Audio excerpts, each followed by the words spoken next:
Hi, I'm Mike, and this is the OMX-27, which is a little portable MIDI controller with 27 keys.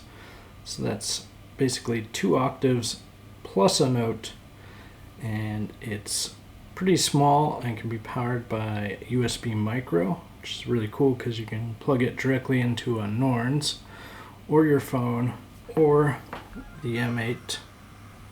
If you go into the M8, you'd want to use a little TRS MIDI cable and connect it right here to the MIDI app. It's also got CV gate and CV pitch. So lots of connectivity options here. I think this is super cool because I like small little music making machines, and I like things I can just throw in my backpack. So with that in mind, I've been writing some new firmware features for this device to make it even better. So I'm going to go through some of those for you. So this first mode we're in is the MIDI keyboard mode. You can hold the encoder, and now you can select which mode you want.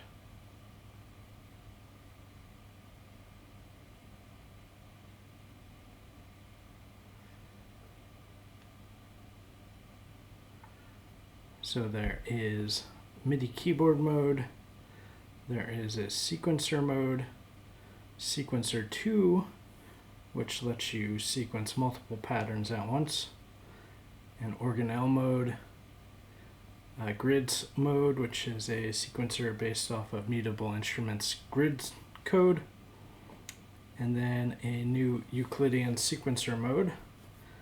And today I'll be going through the MIDI keyboard and the Euclidean sequencer mode. So select MIDI keyboard mode, and now you can play notes, but we have no sound. For that, we're going to use the Norns to get some sounds. And right now the Norns is set up with this mod I wrote called Cube Remote, which will allow me to remotely control the Norns with a MIDI controller. So I have set up on here the ability to do that. So I'm going to go to this page, the third page, and find where it says macro. And I already have it on Norns, but if it's off, just press the encoder to edit the value, turn it, and it is now on Norns mode. And when you're in the macro mode, this is the MIDI channel that notes will be set up on. Cube Remote is set up to receive CCs on channel 10, so we're all good. And now we can double click the auxiliary button. Boom. Now we are in the Norns macro. If we want to exit this, we can double click and back to the keyboard mode. So double click here. So now I can use arrow keys, which are actually sending encoder events, but they're in a WASD format, which makes it pretty nice for just quickly being able to select menu items. And then these green ones are the 3 buttons. And then these let me change the encoders. So I could also do encoder 2 and turn, I can do encoder 1, change parameters.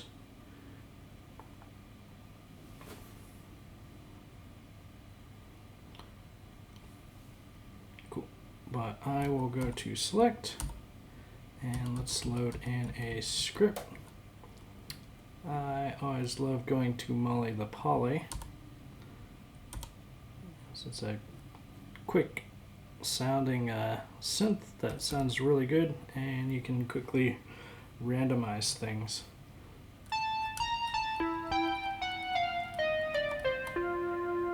If you don't like that sound, you just turn this.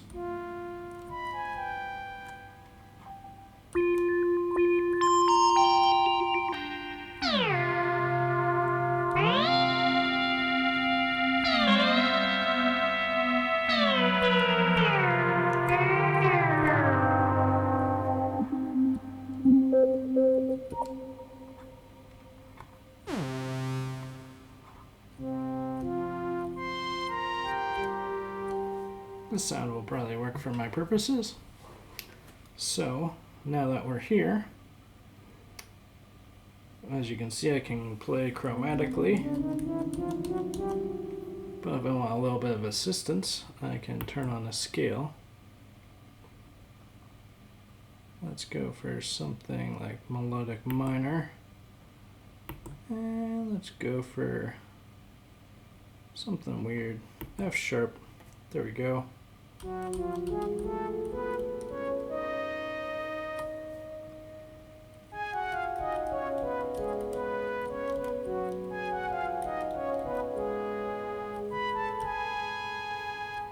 I can still play wrong notes. And if I don't want to play wrong notes, I can turn on lock. Now I can only play correct notes. I can also turn on group. And this puts the entire scale on the lower 16 keys. So this is actually an F sharp instead of F sharp, F sharp.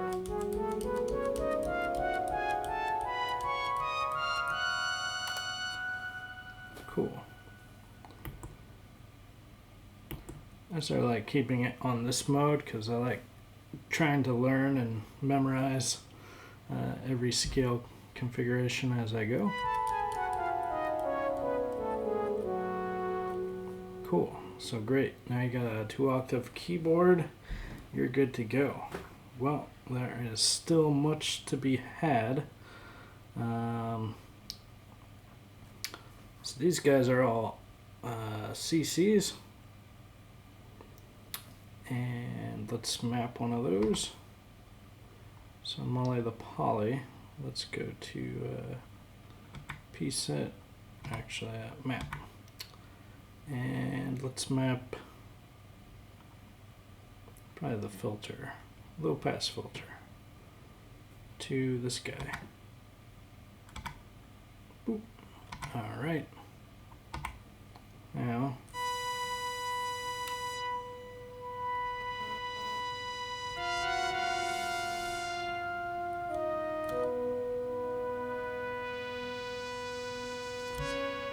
that easy. Now this guy is on CC21. If I want to change that on the last page, I can hit find config, enter this, and now you see CC21. I can change that to whatever I want. I'll put back to CC21. And you actually have 5 banks of parameters. So depending on which bank you're in, it has different CCs. And there are 5 knobs, so you have 5 CCs. So don't forget about this guy. And I can hit the auxiliary button to leave this mode. And if I'm in this mode on the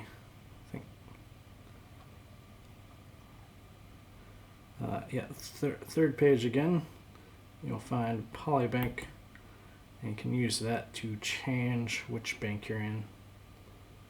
So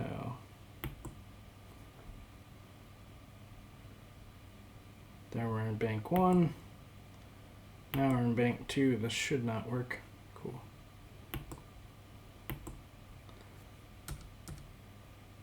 All right. Now what else can we do? Well, this feature is currently not in the menus. You have to hold the aux button. But you'll notice that these 5 keys are lit up in blue. This one is red. What is this? These are Midi FX. And these are basically Midi FX groups. A Midi FX group contains a group of notes, a group of MIDI effects that you can change. It makes more sense if I show you. And this guy will basically disable the MIDI effects. So we got no MIDI effects. And we'll we'll put it on MidiFX group 1 here. Actually, I'll do this. So I like it's fun to map these three to chords. So if you hold aux, then hold one of these, boom, now you can edit the MidiFX. And basically you have 8 slots. You can turn, and the first one says it's a harmonizer effect. So if you click one of these, you can then change it. And right now these green ones are the available MIDI effects. There will be more coming, and idea here is to maybe fill up all 16 of these. But right now we have chance, randomizer, harmonizer, scalar, and make mono. So let's go with a cool one to do in the MIDI keyboard mode, which is the harmonizer. And what this is going to do is you play one note and then it's going to play multiple notes. So if this is true, it will play your original note. If it's false, off, then it will only play these notes. And these are all in semitone intervals. So if I set this guy to 4, and this guy to 7, and this guy to 12, now we have a major chord. So I can hit aux to escape, and aux again. Now we're back in the keyboard mode. Hold aux, we can see that this one's selected.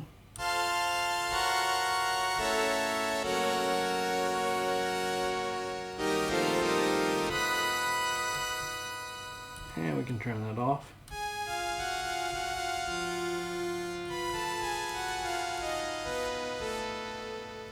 And turn it back on.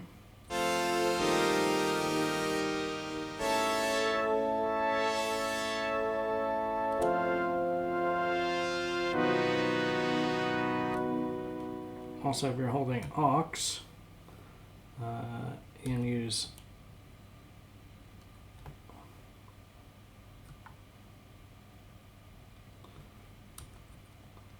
so these guys should select the parameters, but I don't think they're working currently. Previously, the interface you had to keep clicking, so this made a lot of sense. Now I don't know if it's as useful, but these two will change your octave. Alright, well that is also not working for some reason. Yeah, this is alpha firmware that I just made a bunch of changes to earlier, so some things may be broken. But here I can select the octave. It looks like this did actually do stuff. It just was not updating the screen. Alright, so these guys are working, just not updating the screen. Cool.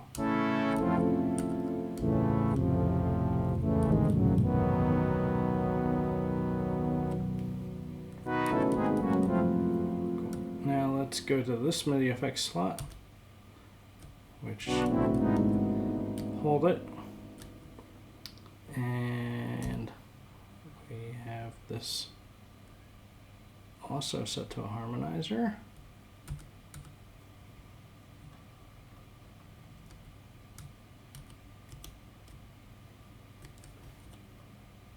Okay, so both of these are harmonizers. But this one, okay, this one is set to a minor, so it's 3, 7, 12, and this I had done earlier. The settings for these get saved. You have to manually save it, I'll show you in a bit. But yeah, once you've saved the state of the OMX-27, then when you load it back up, all your stuff is still there. So these guys are pretty configurable, so you definitely want to be able to save them because they're a pain to go through and recreate everything. So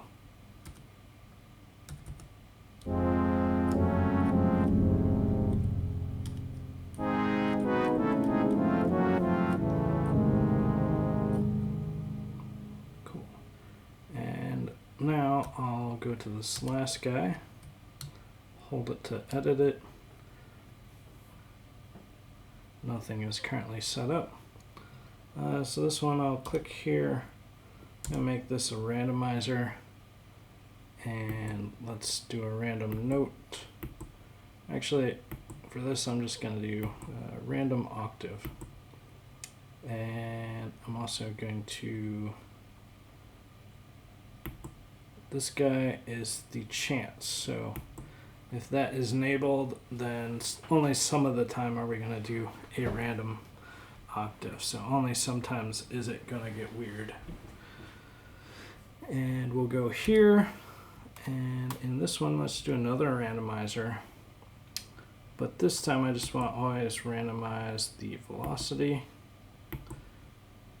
And since this is a fixed velocity keyboard, randomizing the velocity can add quite a bit of additional life, and we'll have that always going on. So we got first randomizer is a random octave, second randomizer is random velocity, which is always happening. And if I want to move the order of these, you can hold this guy to copy, hold this guy to paste.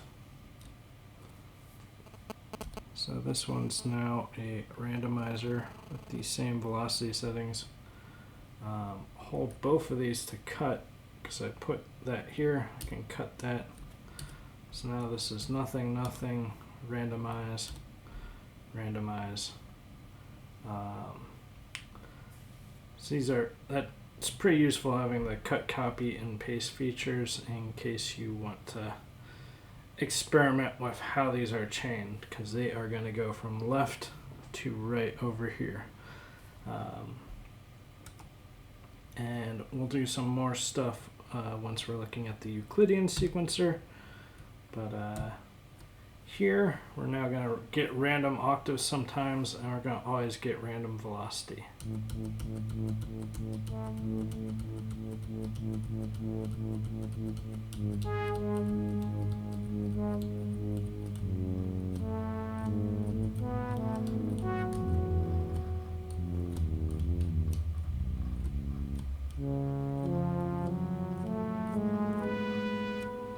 All right. So those are the things I find most useful with MidiFX currently in the keyboard mode. However, I am planning on adding like arpeggiators and other features to the MidiFX. And once you have the arpeggiator, right, you could turn on the arpeggiator by selecting a MidiFX with an arpeggiator, turn it off when you want to go back to normal. You could even have different arpeggiator settings. So now we have different chord settings, or this random octave thing. And now we're going to switch to the Euclidean sequencer mode. Before we do that, we'll hold this for mode select mode. If you're in mode select mode, just hit aux, and it saves the entire state. So all these MidiFX configurations we just did, they are going to be saved. Let's switch to Euclidean mode.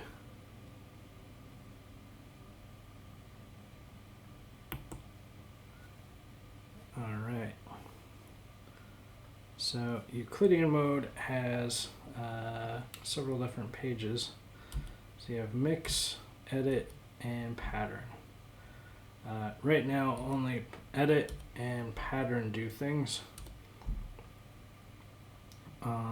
The idea with mix is you can't edit the Euclidean patterns. And then I was planning on letting you mute or solo the Euclidean tracks. So with the Euclidean mode, you have right here 8 Euclidean tracks. And looks like right now we have 2 Euclidean tracks going on. You edit the modes either on the second page, you can manually set everything. The first page gives you a render of what's going on. Or you can go to the first page and use the knobs to quickly edit things. So, what is Euclidean? Well, let's start with just a single pattern and start playing it. Use the aux key to toggle playback. And this is going to be better in the Norns if we use a percussive instrument.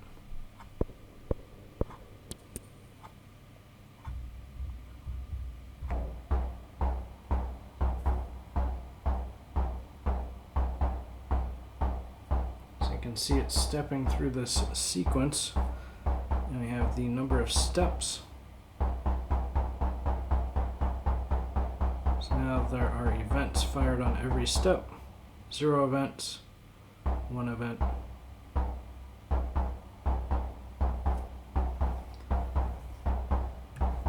And the basically idea here is that you take a segment of time and then you split it up into steps, and then you try and evenly space a number of events across those steps.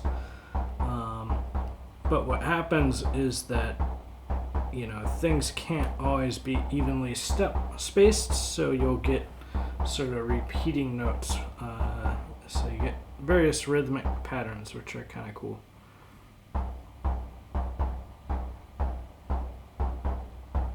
Like in this case, right, it's mostly bump, bump, bump, bump, bump, bump, bump, bump, bump, bump. And then this guy's your rotation, so you can rotate the whole thing. So if you want that bump bump in a different place, this will change your gate, which with the percussive you can't really hear that, so let's do maybe a pad.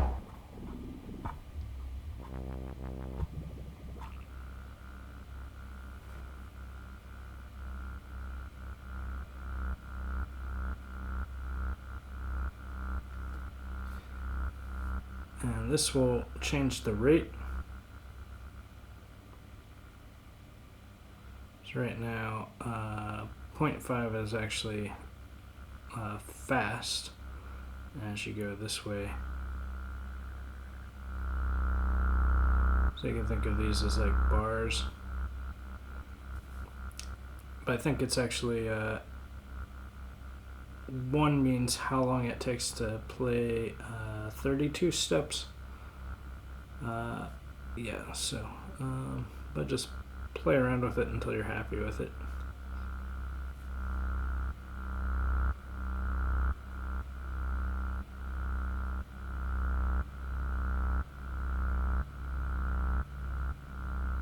Alright, that track's kind of cool with this pad. So go to the next track. Add some more events. Make this one a little faster. And change the note here.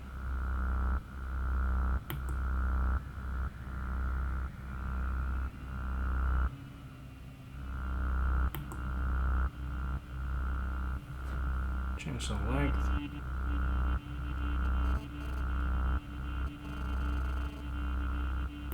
Turn it up a little bit more.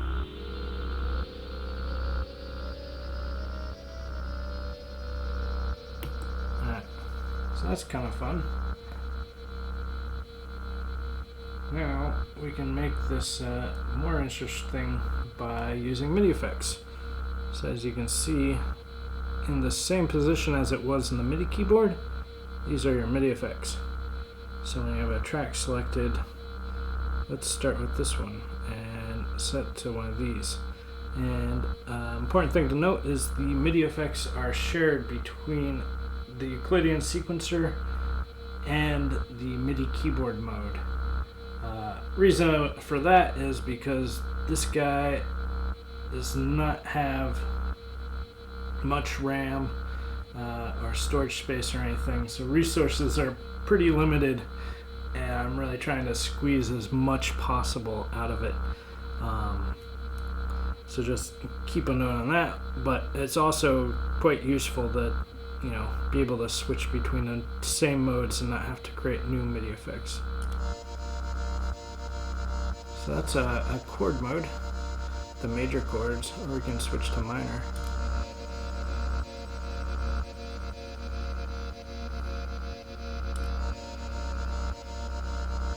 Or let's do that random octave thing.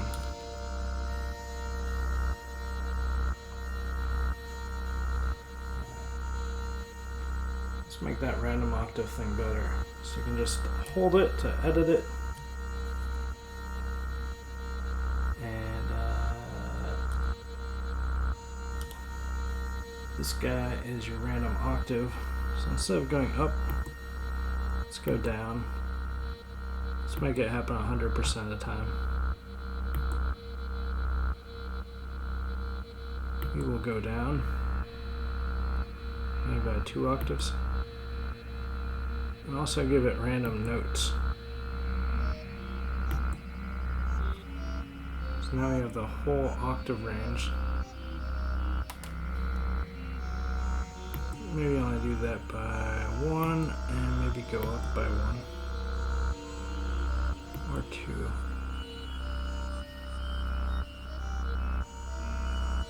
Alright, that's interesting. But now everything is out of key. So what's fun to do here is at the end, we can use scalar. Make mono is useful if you say combine, use the same MIDI effects on multiple Euclidean tracks. Basically it will force, if there's anything polyphonic, like 2 notes overlapping, it will force it to only play 1 note or the other. But we want scalar, so this is going to force it into some kind of scale. Like, let's do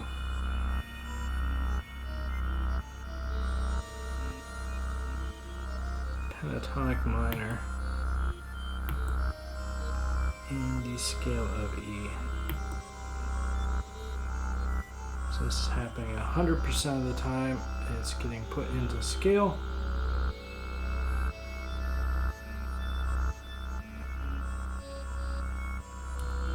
We got a randomizer going on.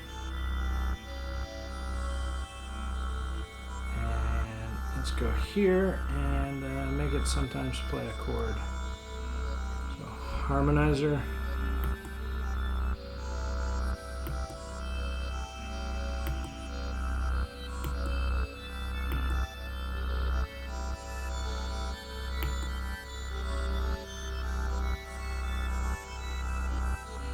Go to the chance here, and it only happens some other times. But maybe here we can do a similar thing.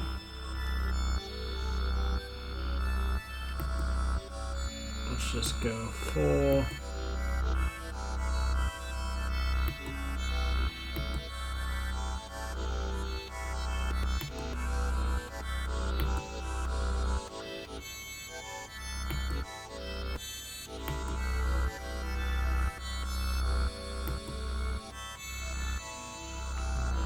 That going on.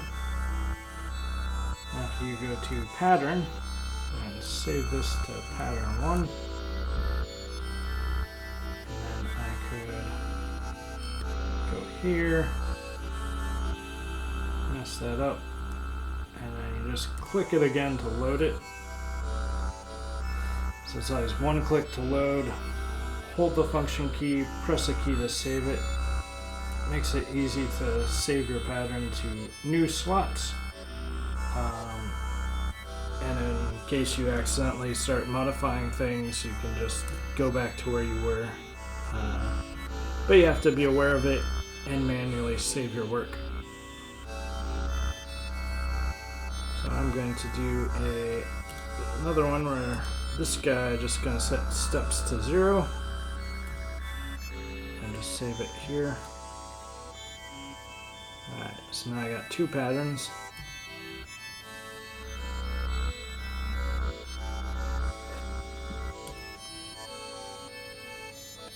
And these patterns also now get saved when you save the OMX state. Let's get a different sound going on.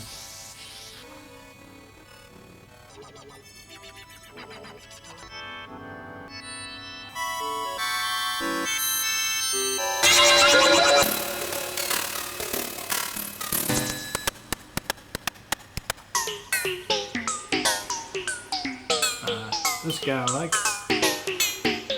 Maybe we can add some delay.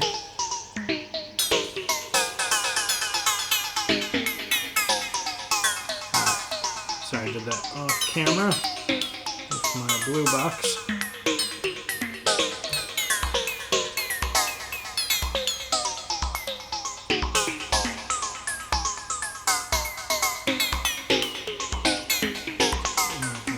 Edit here. This bass maybe also feed into this guy.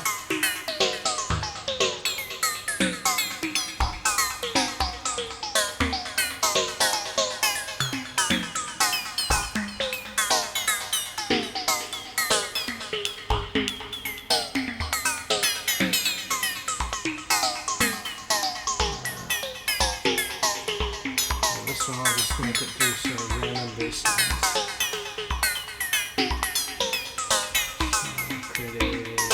Randomizer. And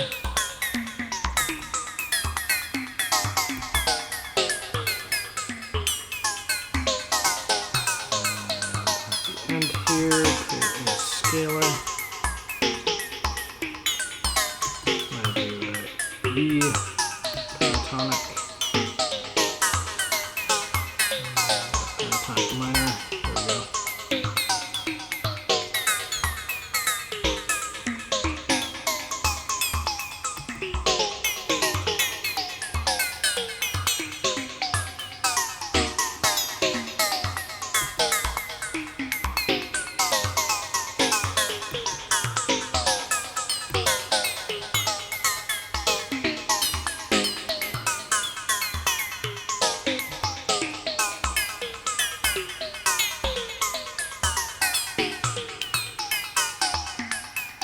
Unfortunately, these are all percussive, so holding that doesn't really work that well.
Cool.